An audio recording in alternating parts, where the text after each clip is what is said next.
Flávio Bolsonaro está enfrentando um dos planos mais macabros que eu já vi na minha vida, que tenta sabotar a sua caminhada até o Planalto e tenta sabotar de dentro do PL a libertação do Brasil e a frustração dos nossos desejos como eleitores. Vocês viram o que Nicolas Ferreira fez com o senador Jorge Seife, porque o senador articulou e, através de um compromisso de pauta única, conseguiu, partindo de Davi Alcolumbre, o compromisso de datar a sessão que vai analisar a derrubada do veto do Lula para o PL da dosimetria. Você pensa que parou só nessa baixaria? Não, gente. A coisa tá tão feia, que a turminha do Nicolas e do Marçal já estão acusando o senador Jorge Seife de ter usado os presos do dia 8 de janeiro para ajudar na sabatina de Jorge Messias.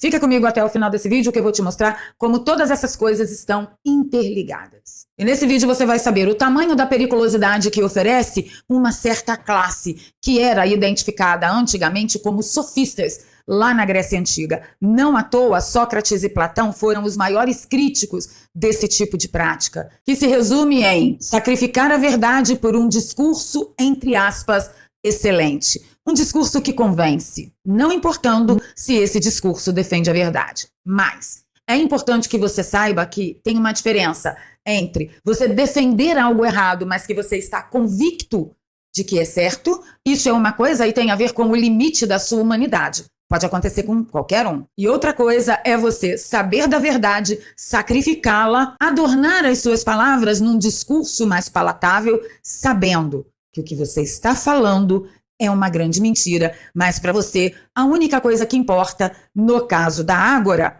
era convencer os ouvintes. No caso de 2026 no Brasil, é ter muito view e like. E por falar em like, esse é o momento que você deixa o seu like para a plataforma entender que esse conteúdo é muito importante que seja levado adiante. Se você é inscrito no canal, reveja a sua inscrição. Se você é novo por aqui, dá uma chance pra gente. Se inscreva, ative o sininho e não custa nada. Bora pra pauta. Antes de abordar mais profundamente a estratégia que estão tentando contra a candidatura de Flávio Bolsonaro dentro do PL, eu tenho que comentar um pouco mais profundamente com vocês sobre a sabatina de Jorge Messias, que tem a intenção de levá-lo ao STF. O Senado, um órgão da República, que vai avaliar se Jorge Messias está apto a ingressar no STF. E eu já vou logo adiantando para vocês que se não tivessem os votos suficientes para aprovação da sabatina de Jorge Messias, Davi Alcolumbre nem teria se mexido para marcar. Soubemos ontem que, há dias atrás, Davi Alcolumbre teve uma reunião com mais de 40 senadores em sua residência e ali parece que ele mexeu o meio de campo. Soubemos também que, dias antes, Davi Alcolumbre teve uma reunião com Luiz Inácio. Então, na minha cabeça, só pode ter acontecido uma coisa. Davi Alcolumbre chegou e disse, olha, ô Lula, para marcar a sabatina, não tem aprovação. Você quer que tenha aprovação? Eu tenho tantos senadores na mão, só que o preço é esse. E aí, eu imagino, supostamente, que Luiz Inácio tenha dado o sinal verde para ele. Então, a primeira coisa que vocês precisam ter em perspectiva, a sabatina de Jorge Messias aconteceria independente do senador Jorge Seife conseguir ou não datar a análise para a tentativa de derrubada de veto do presidente Lula contra o PL da dosimetria. Tá bom? A sabatina ia acontecer. Esse é outro nível, outro patamar de negociação nos poderes da República. É Senado e Presidência da República. Não tem nada a ver com o povo, não tem nada a ver com os senadores que estão lutando, por exemplo, pelo PL da dosimetria, que foi a cagalhança que sobrou, que o regime deixou pra gente. Certinho? Certinho. Deixa eu mostrar para vocês, para ficar bem registrado, que tipo de gente que é Jorge Messias. Eu vivi o 8 de janeiro por dentro de uma forma dramática. Assim que ocorreu a tentativa golpista e a depredação de todos os prédios públicos, eu corri aqui para trabalhar e a AGU foi a primeira instituição do Estado brasileiro a pedir a punição dos envolvidos. Nós pedimos a prisão preventiva em flagrante dos envolvidos, foi pedida por mim, como advogado-geral da União, ao ministro Alexandre de Moraes. E ele decretou a prisão dessas pessoas a meu pedido. Que o Brasil está nessa ebulição pela sensação de injustiça, de falta de justiça, de falta de império da lei, pela forma como os manifestantes do 8 de janeiro, Jair Bolsonaro e toda a sua equipe, estão sendo tratados pelo STF. Então, no dia 29 de abril, nós teremos uma sabatina para avaliar se a pessoa que pediu a prisão dos envolvidos no 8 de janeiro ao STF tem condições de ir para o STF. Esse mesmo Senado tentará derrubar o veto do presidente que negou liberdade, negou justiça para os envolvidos no 8 de janeiro. Faz algum sentido para vocês? Senhores, isso é o caos social, mas principalmente o caos moral. As pessoas não sabem mais para o que serve o Senado. Cada um tem sua própria verdade. E cada um sacrifica a verdade verdadeira de acordo com seu bel prazer e de acordo com que o seu discurso possa ser mais palatável. A história registra que impérios inteiros caíram, começando por aí.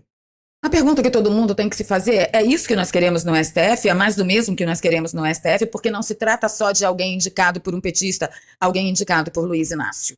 É alguém indicado por Luiz Inácio que sempre foi capacho do PT, sempre foi menino de recados do PT, não tem nenhum saber jurídico, muito menos notável saber jurídico, e defende que no Brasil houve uma tentativa de golpe. Isso o STF tem de sobra. É mais disso que vocês querem? Mas pensa que para por aí? Não para por aí. Fica pior. O ministro indicado ao STF por Jair Messias Bolsonaro, que é uma das vítimas dessa injustiça perpetrada pelo STF, esse ministro que foi indicado por uma vítima que está lá no STF, diz em alto e bom som que este algoz que está na sua tela é adequado para o STF.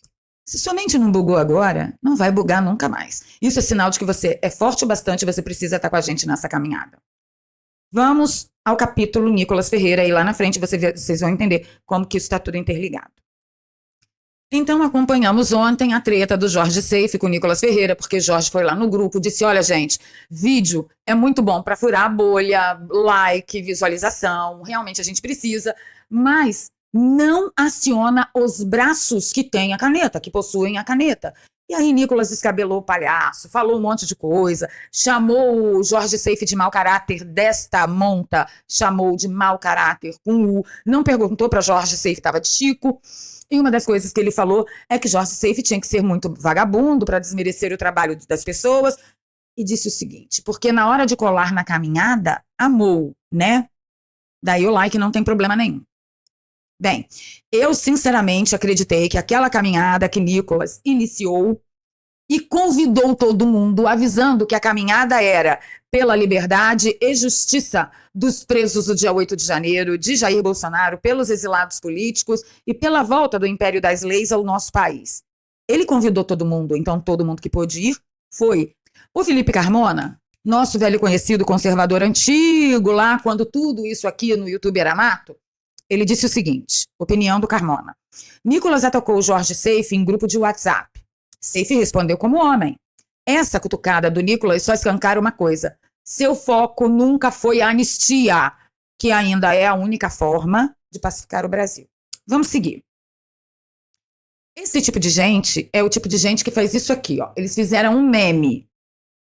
O Nicolas falando, eu estou feliz em ajudar a dosimetria com meu vídeo, que furou a bolha milhões de visualizações. E o Jorge Seife dizendo, feliz em ajudar o Bessias, digo, a dosimetria. Então, qual é o sofisma último tentado emplacar por essas pessoas que estão tentando sabotar a caminhada de Flávio Bolsonaro até o Palácio? O Jorge Seife, ele trocou a dosimetria pela aprovação de Jorge Messias no Senado. E eu vou dizer a vocês que isso não tem nenhum sentido. Por quê? Porque a sabatina de Messias seria marcada mesmo que Jorge Seife não fosse lá bater na porta de Davi Alcolumbre e dizer, cara, por favor, eu comentei lá, que gente covarde, Nicolas fez a caminhada, nada resolveu, Seife tratou pessoalmente fora das redes, uma data surgiu, mas o Seife foi ajudar o Messias. Esse pessoal é muito canalha. Mas vocês pensam que é só isso? Fica muito pior, olha. Eu precisei fazer um esclarecimento ontem no X. Já estavam espalhando também que Jorge Seife foi responsável, além de ajudar Messias, a enterrar a CPI do Banco Master. E eu estou tentando explicar para as pessoas lá que isso não existe. Por quê? Porque o compromisso de pauta única dos senadores para com Davi Alcolumbre é especificamente sobre a sessão que acontecerá no dia 30 de abril no Senado. Jorge Seife conversou, consultou toda a bancada da oposição, gente nossa, que deu ok para Jorge Seife. Pode dizer para ele que na atual conjuntura, derrubar o veto do PL da dosimetria é mais importante do que CPI do Banco Master. Por quê? Porque tem pessoas presas, gente sofrendo, seres humanos, horrivelmente afastados de sua humanidade, de sua dignidade. Então, sim, neste momento é mais importante. Então, os senadores assumiram um compromisso de pauta única apenas para o dia 30/4. Enterrar a CPI é dizer, durante o restante do ano não vai mais tentar pautar a CPI do Banco Master? O que aconteceu com os nossos senadores o resto do ano todo? Vai estar todo mundo cuidando das suas campanhas. Aí já não é um problema que o Jorge Seife enterrou a CPI do Banco Master. É um problema dos senadores que passaram a ter outros interesses, outras prioridades. Não, né, gente? Por favor. Inclusive o senador respondeu lá. Pois é, minha amiga, tem uma galera que reclama de fake news, mas usa esse artifício covarde baixo para criar narrativa e justificar seu ponto. Mas a verdade sempre aparece. Eu respondi para ele que eu estava realmente impactada com a desumanidade dessa turma. Ninguém pensando nos presos de 8 de janeiro, ninguém pensando em Jair Bolsonaro, ninguém pensando em General Heleno, ninguém pensando em Braga Neto, ninguém. Aí vem Eduardo Bolsonaro e parabeniza o senador Jorge Seife. E disse, você foi fundamental para pautar a derrubada do veto da dosimetria. Mas é lógico que foi fundamental, porque se dependesse do Nicolas, e por que eu estou me referindo ao Nicolas? Porque foi ele que descascou o abacaxi em cima do Jorge Seife. Ele que jogou os orangotangos todos das revoltas dele em cima do Jorge Seife. Por isso eu estou falando dele. É ele que tem vídeos com milhões e milhões de visualizações, não é? Mas ele, com os vídeos com milhões de visualizações, não conseguiu que a caneta de Davi Alcolumbre entrasse em ação. O que o Nicolas conseguiu com o vídeo dele? Alertar mais pessoas. Eu estou dizendo que isso não é importante? De maneira nenhuma. Por que eu luto por engajamento aqui, apesar do meu Shadowban eterno? Exatamente para que os meus vídeos, os meus esclarecimentos, as minhas orientações alcancem o maior número de pessoas possível. É para isso que a gente está aqui. Então, o trabalho do Nicolas nesse aspecto é absolutamente importante, imprescindível. Furar a bolha. Ele tem, primeiro, o talento. Segundo, ele tem a máquina das redes sociais nas mãos através da expertise do Pablo Marçal. O cara é um gênio, não dá para negar. Mas existe gênio do bem e gênio do mal. Não é? Ou vamos negar a realidade por aqui também? Não no meu turno. Eu sei que o fato do Eduardo Bolsonaro ter parabenizado o senador Jorge Seife causou uma hecatombe na turminha Massalete Nicolaíta. Nosso querido amigo Rodrigo Constantino, que deve estar precisando de muita ajuda num exato momento como esse. E ele traz um post de Eduardo Bolsonaro. Ele deu o print sem data, mas é antigo. Foi na época que todos nós estávamos implorando para não deixar emplacar o PL da dosimetria, que nós sabíamos que não ia virar anistia. Então, o que Eduardo estava orientando? Não aceite que seu deputado emplaque o projeto da dosimetria, prometendo aprovar um destaque da anistia. Essa é uma estratégia para enterrar a anistia, fingindo ter lutado por ela.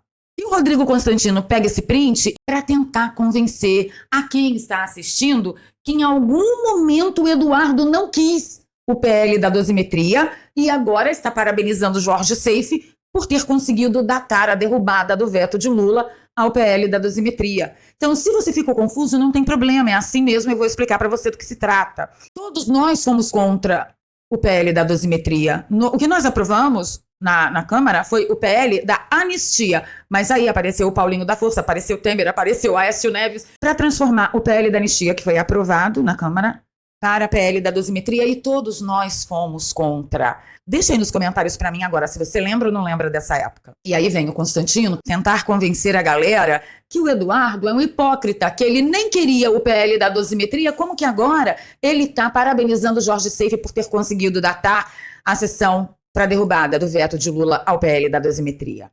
Rodrigo Constantino, ele postou isso aqui enganado? Isso aqui foi um erro? Ah, não, eu pensei que fosse em outro contexto? Não, senhores. Constantino sabe exatamente do que Eduardo está falando e ele sabe em que data foi e sabe tanto que ele teve o cuidado de fazer o print e não incluir a data. Ele sacrificou a verdade, ele sabe o que ele está fazendo. Deixa nos comentários para mim, até aqui você está entendendo? O Cauã Costa trouxe uma lembrança muito interessante do Rodrigo Constantino de 2019. Eu vou soltar o vídeo, depois eu contextualizo para vocês.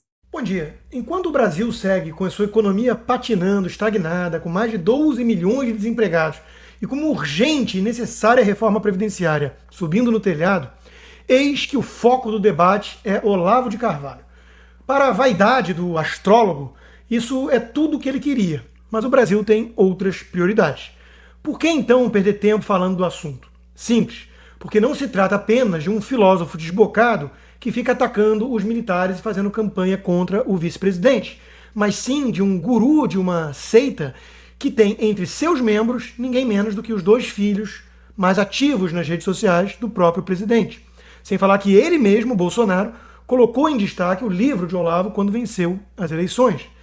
Em nota lida pelo porta-voz do Planalto, o general Rego Barros, Bolsonaro reconheceu que as recentes declarações de Olavo não contribuem para a unicidade de esforços e consequente atingimento de objetivos propostos no projeto de governo. O comunicado do presidente tenta cessar os ataques do escritor, que tem provocado divisões na base bolsonarista e no núcleo central do governo. A nota veio logo depois de uma nova atrapalhada nas redes sociais. A conta oficial do presidente postou um vídeo em que Olavo atacava, uma vez mais, os militares. Já está bom. Aqui é só para vocês entenderem que quando você passa lá na rede social do Constantino, que ele está lá citando Olavo de Carvalho, essa era a opinião que ele tinha antes, ali atrás, em 2019, quem era o presidente? Jair Bolsonaro. E desde sempre, Eduardo e Carlos lutavam para extirpar os melancias malditos que só tentavam sabotar o governo de Jair Messias Bolsonaro, que se provou realidade com o passar do tempo, que, aliás, foi um melancia que colocou todo mundo na prisão no 9 de janeiro. E sabe o que é pior? Ele sabia que não existia nenhum gabinete do ódio já na época, ele sabia que não existia nenhum grupinho que agia como religião. Ele sabia. Chama-se sofista. Ele é um sofista. Eu vou entrar no assunto com vocês finalmente.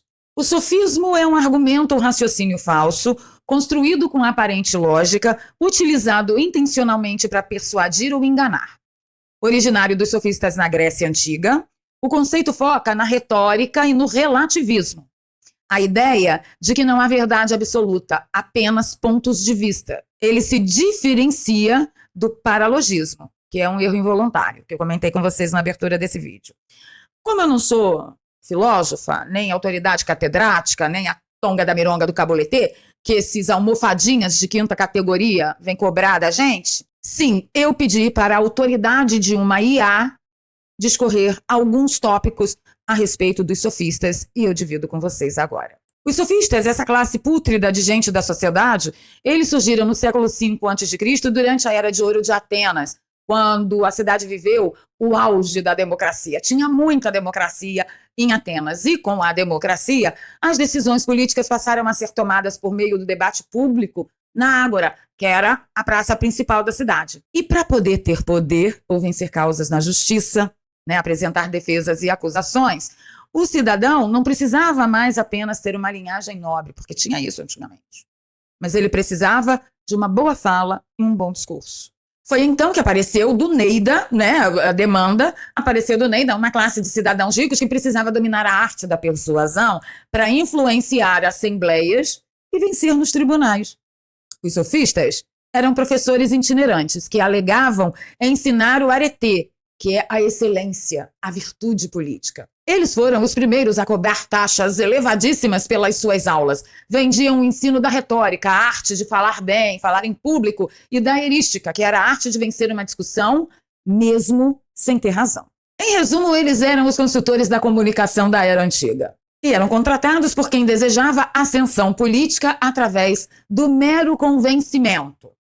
Mesmo que esse convencimento tenha acontecido por um discurso que sacrificou a verdade. Coisa muito conhecida por todos nós, inclusive, para você que está achando que isso só acontece na classe política, é exatamente isso que está acontecendo no judiciário no nosso país. A nossa mais alta corte foi tomada por sofistas, de 5ª categoria, porque é um bando de burro, mas é que eles acham que nós somos mais burros que eles. Então, qualquer argumento no seu discurso, se convence a eles, deve convencer a essa turba. Não à toa, Sócrates e Platão foram os maiores críticos dessa prática e desses profissionais na época. Porque para Sócrates e Platão, a busca pela verdade era uma missão sagrada e ética, não uma mercadoria. Eles viam os sofistas como prostitutos do saber. Eu nunca vi um termo mais adequado para uma certa corte de cristal. Prostitutos. Esses caras cobravam caro para ensinar, o que limitava o conhecimento apenas a quem podia pagar em primeira instância e seria o ideal da busca desinteressada pela sabedoria em segunda instância, mas não menos importante. A gente vê aí, né, 129 milhões por uma defesa jurídica, que no fundo, a gente acaba entendendo que não foi bem uma defesa. Os sofistas, na verdade, ensinavam persuasão, que é convencer o público, enquanto Sócrates, por exemplo, buscava a verdade. Era a essência das coisas. Um sofista poderia usar um belo discurso para fazer uma mentira parecer verdade, ou um culpado parecer inocente. Isso lhe soa familiar? É porque é familiar, nós estamos vivendo isso. Já para Platão, o sofismo era perigoso para a justiça e para a alma. A partir do ponto que os sofistas pregavam que o homem, né, é a medida de todas as coisas, repetindo Protágoras, a verdade poderia ser relativa ao ponto de vista de cada um. E a crítica de Sócrates e Platão era baseada em que os dois acreditavam em verdades universais e imutáveis. Se cada um tivesse sua própria verdade apenas para vencer um debate, a sociedade estava fadada a cair no caos moral e no caos social. Isso também lhe parece familiar? É porque é exatamente isso que a gente está vivendo hoje no Brasil. Parece que nós somos resumidos a um bando de patetas que ficam ouvindo quem faz o discurso mais bonito, quem empola mais a voz, quem eleva mais o vocabulário, e que isso resolverá todos os nossos problemas. E aí nós temos as brigas internas por protagonismo, por holofote, que se, na verdade, Eduardo Bolsonaro tivesse realmente preocupado com isso, ele nunca, do verbo jamais, teria ajudado o Nicolas do jeito que ajudou. A única coisa que Eduardo esperava era lealdade. E veja, lealdade não tem nada a ver com subserviência. Você pode ser leal discordando da pessoa e pode ser leal até dizendo para a pessoa, olha, daqui para frente a gente não consegue mais andar junto porque eu penso muito diferente de você. E separem-se, mas não. Nicolas, Constantino, eles se negam terminantemente a serem leais à verdade. Nicolas sabe que Eduardo não tem problema nenhum com o holofote. Ele nunca vai deixar de ser filho do homem que foi o melhor presidente que esse país já teve. Eduardo nunca vai deixar de ser o deputado mais votado da história do Brasil, porque esse posto não é do Nicolas, é do Eduardo. Nunca ele vai deixar de ser o que ele é. Já o Nicolas está desabando muito cedo em sua caminhada política. E já caminhando para o final, eu só quero que vocês se questionem. É isso que vocês querem na política do nosso país? É um questionamento. E, por favor, seja leal a você mesmo. Você pode escolher não me responder nada, mas se você escolher me responder, me responda com verdade. E você pode falar, Valéria, para mim tá bom. Tendo muito like, muito view é o que importa. Eu tô relendo esse livro, Roger Scruton, Tolos, Fraudes e Militantes. E, cara, é uma radiografia do que a gente está vendo a turma do Nicolas e do Marçal fazerem neste exato momento. Essa é a coisa mais covarde que eu já vi depois da facada em Jair Messias Bolsonaro. Só que é uma facada pelas costas, fazendo de contas que são grandes apoiadores. Para esse sábado foi isso. Pedir seu like, seu compartilhamento, se você gosta do meu trabalho, aqui tem um pix, eduardo.valeria@gmail.com. Você pode nos apoiar com qualquer valor. Na descrição eu deixo 2 contas bancárias e uma conta no PayPal para você que nos acompanha de fora do Brasil. E vamos para os comentários, que hoje, de novo, eu responderei aos comentários através de vídeo. É uma parte que eu prezo muito dessa plataforma, porque me coloca um pouquinho mais perto, mais próximo de vocês. Curtam a família, fiquem com Deus e a gente se fala nos comentários. Beijos no coração.